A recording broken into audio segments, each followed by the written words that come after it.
Mga paps, buksan natin tong loob ng DBX.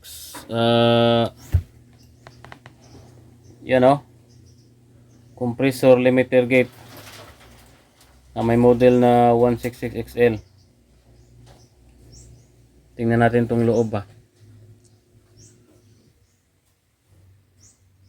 Kung gusto nyong makita, gusto ko rin.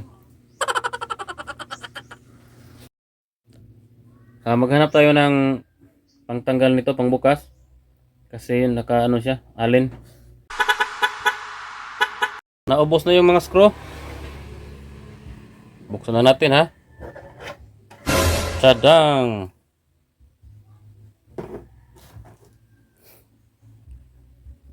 Medyo okay din naman pala dito mga paps.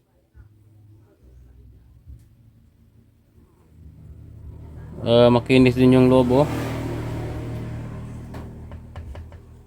Ang transformer niya ay ano yung core pa.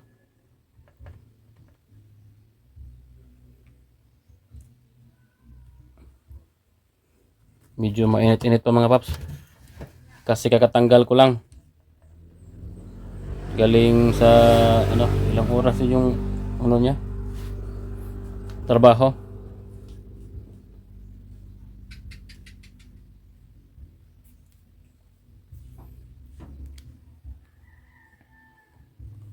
Yan siya.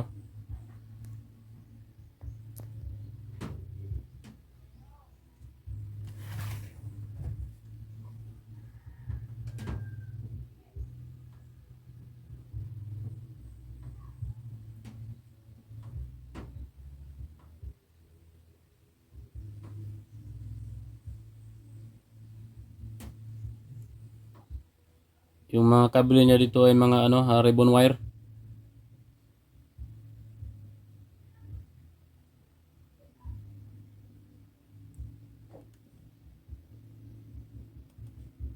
At yung toroidal, yung ano niya, yung transformer niya core ay sa tingin ko parang sa 1 ampere ito.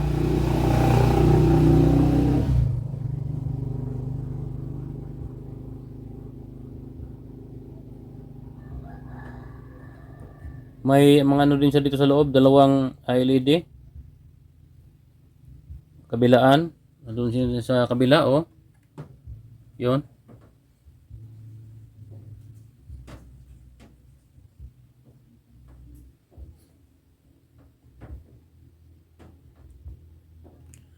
Ito rin yung main filter niya, capacitor.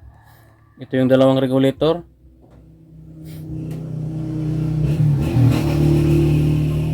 Yan yung voltahe, 35 volt na 1000 UF. At ang value ng regulator na ito, okay, tingnan natin.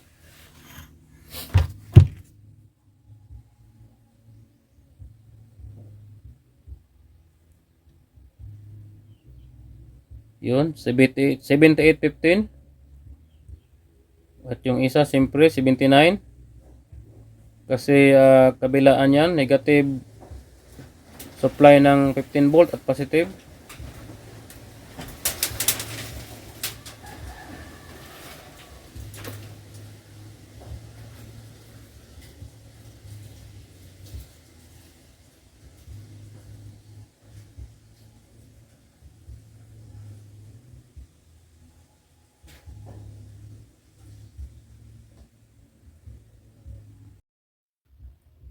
Dito, tinignan ko yung ilalim niya. Kasi palagi itong tanggal kabit dito. Ito. Kaya bala kong dagdagan ng hinang dito. Pero sa tingin ko matibay naman.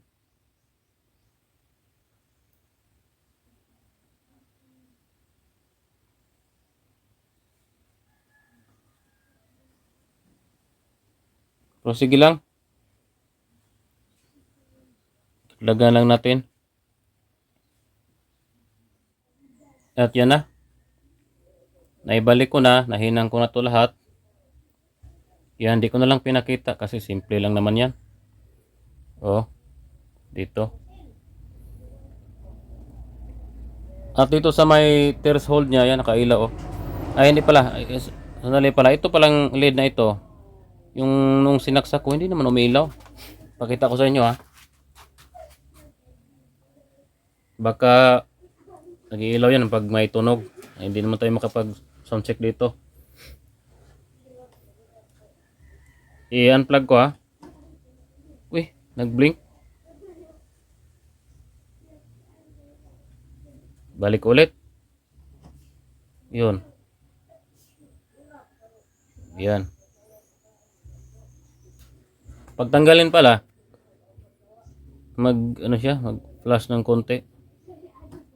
Yun. Yung isa. Balik ulit. Ayun na.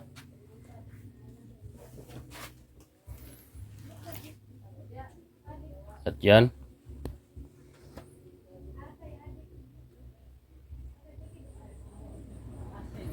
Nilagyan ko ng WD-40 ito, yung threshold ng, saan ba yun? Ito.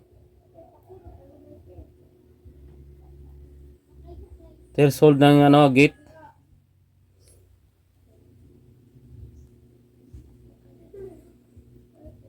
Kasi kung nakikita nyo,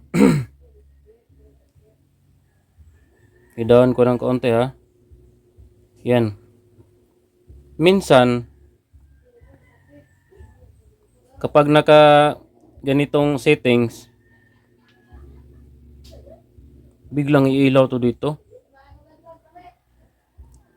Pero di naman mag-ilaw lahat. Dito, ganyan-ganyan siya oh. Tapos, pag mahina yung music, parang ika-cut off niya. Kasi, ganoon naman talaga yung trabaho niya. Pero dapat, pag ganyan ng ilaw yung isa lang, yung red, dapat hindi ilaw to dito. Kasi pag ilaw to, mamatay yung music.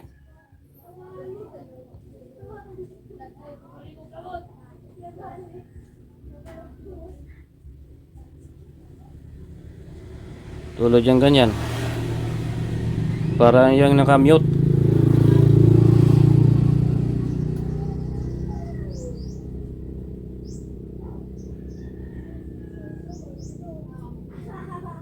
Yan.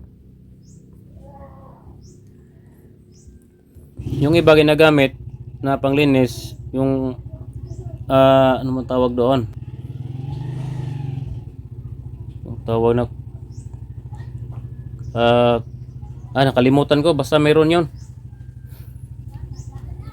Hindi naman WD-40 pero sa akin, okay naman yung WD-40. Ilang taon ko na rin ginagamit yan. Hindi ako nagpo-promote ha. Yan o. Iba nga, ginagamitan ng gas. Ano bang tawag doon? Kerosene.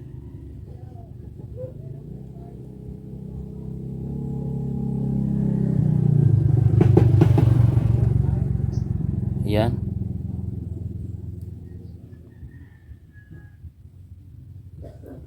Kasi bago pa lang to sa akin mga paps. Mga November o October yata ito. Tapos ngayon Marso pa lang.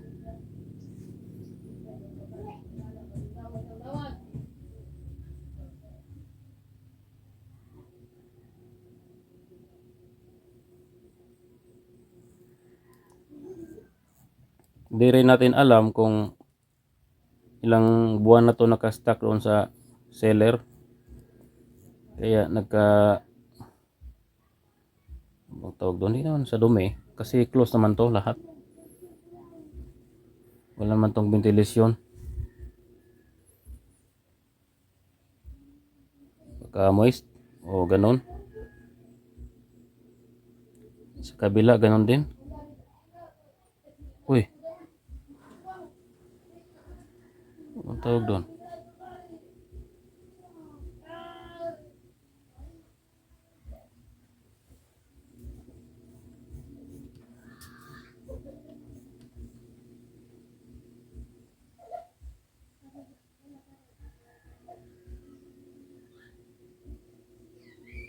Ang purpose din natin sa pagbukas nito kasi gusto ko rin makita yung ano, loob at makita nyo rin.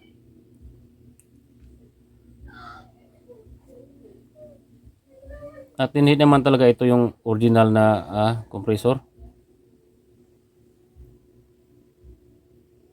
Sa pagkakaalam ko mga original ito, umabot ito ng 15K.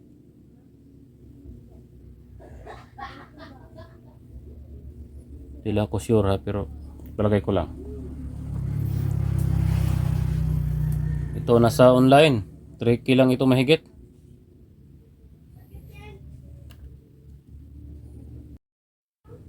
At yan, natakpan na mga paps.